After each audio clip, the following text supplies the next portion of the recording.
Yun mga kalapatids, nandito na tayo kay Pang Iris at magkikaibal nga tayo ng first training ng mga YB mga kalapatids.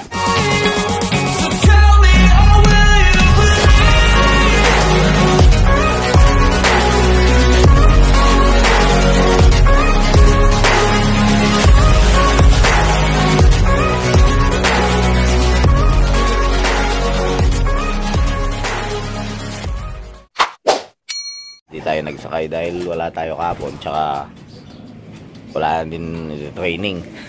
Walang training yung ibon mga kalapatids at conception na nga kaagad. Yun mga kalapatids, try natin iabol yung atin. Yung for the meantime makikakaibal muna sa kanya. Tingnan natin yung mga ibon niya mga kalapatids. Na-release nga sila ng 640 at mamaya tanong natin kung ilan yung sinakay niya mga kalapatids. For the meantime papakita ko yung mga breeder niya. Ito ay mga breeder nyo. Napakalupit. Ayan o. Ready yung mga breeder nyo. Ang papulbos nila o. Ayan.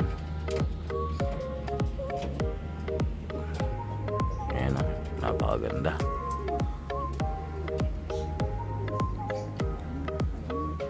Napakaganda ng mga breeder nyo.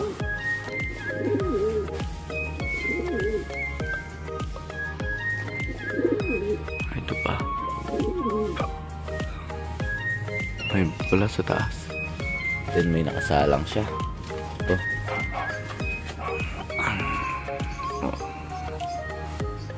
Ganyan naman. Sargo.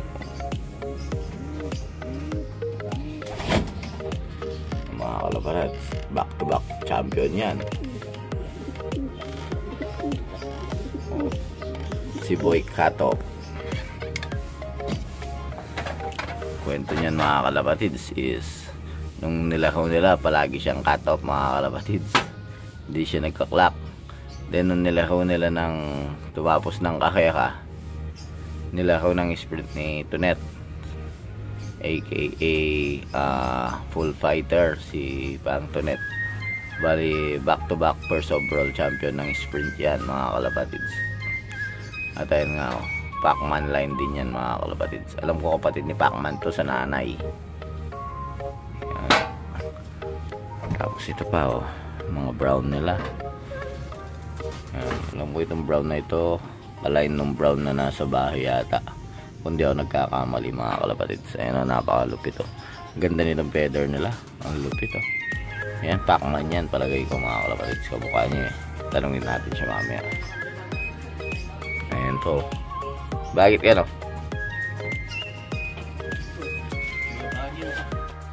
Ano ni Pacman to?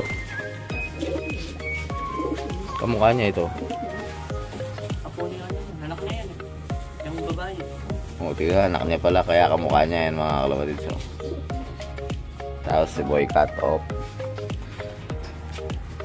Tapos to. Ang ganda nito o.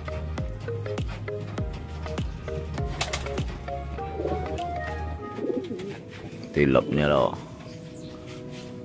Lop dati ni Kwanto, ni Tunet. Hindi niya na may labas dito. Punta na tayo dati dito. Ayun yung mga at breeder pa itong mga ito. Hen breeder. Ayun, nakasakay yung mga dun o. Dun sa kabila, nakasakay. Kaya kundi siyang widow. Silip tayo sa kabila. Ito, mga kalapatids. Ayan o, may widow box siya sa taas. Then box perch.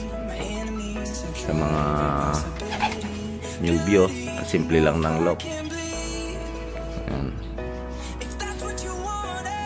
Dami ng champion tong lock na to. Ayan ang design niya mga kalapatid. Super trap.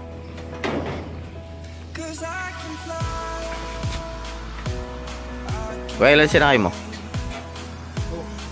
7 daw. 7 young bird. Young bird ba lahat? Yun. Tentay tayo. Kilis 640. Anong wakas na ba? Wala tayo kilo dyan. Waka 6:58. 18 minutes na mga kalapatid. O, tignan nyo. May grapes pa dito.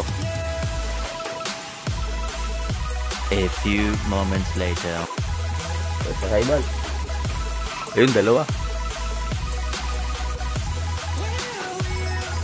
Ang pangalan dito, dapat nakatago ka. Asan na? Umiikot pa sila, malapit eh. Ayun o.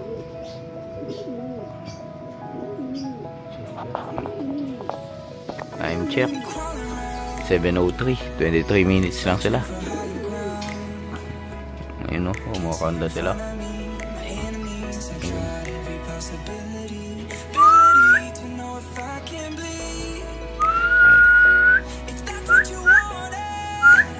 Kumakanda ko na ba?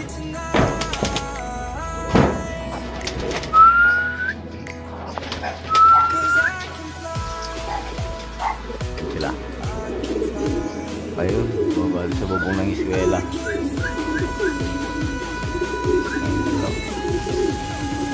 Kita nyo? Ayan sila dalawa. Napupunta na dyan. At ulit. Yan yung isa. Ayun, isa na. Ilipad pa yung isa. Ayun mga kalapatids, may tatlo na dito sa taas. Shock sila. At first time nga nalang sumakay sa truck. Ayan o.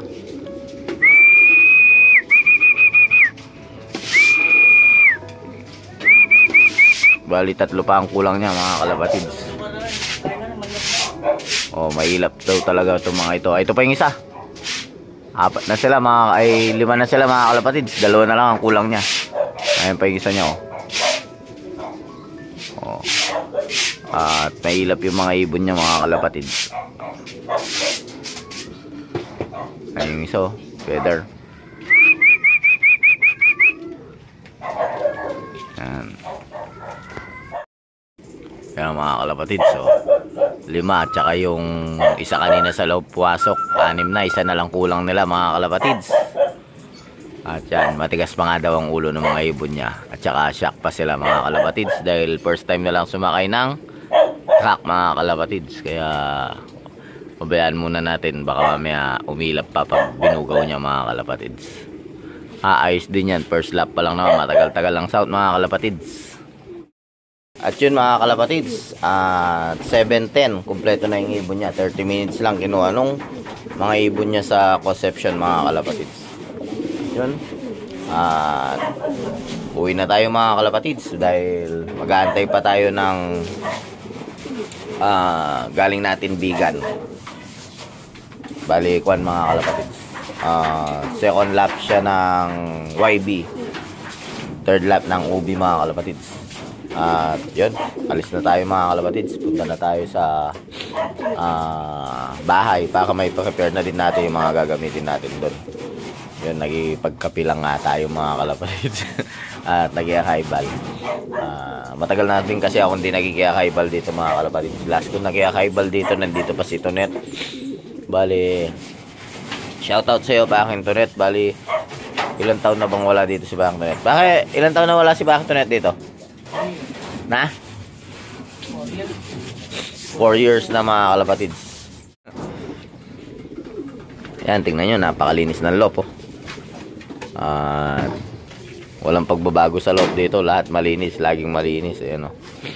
Ayan, maski nakakawakaw siyang ganyan, nakakawakaw niya nililinis siya no? Maski isang balahibo oh.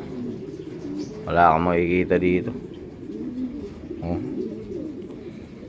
Yan, konti lang nga sila mag-ibon. May isa pa palang ibon dun mga kalapatids so. Diyan, papakita ko lang sa inyo yung loob nila sa malayo. Yan. Yan, simple lang. Kung di ako nagkakamali, nasa kwan yan 1 meter yata ito o 1.5 tapos 6 parang ganun lang yata ang size niyan. Ang ginamit nila dito hindi feet eh, meters ginamit nito net dito eh.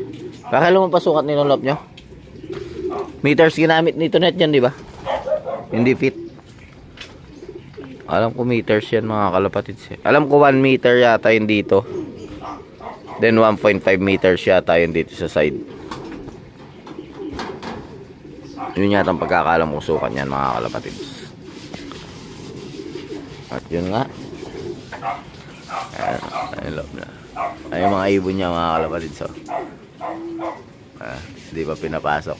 Ayun, kompleto na. 2, 4, 6 plus yung kaninang nasa loob. 7 na sila mga kalapatids. Mga kalapatids, dito ko natatapusin yung video ko. Thank you pa aking sa pakape ha. Okay mga kalapatids, sa mga di pa nag-subscribe, please subscribe, like, and share Brian Love Official, and hit the notification bell para laging updated sa aking channel. Okay mga kalapatids, bye! I can fly.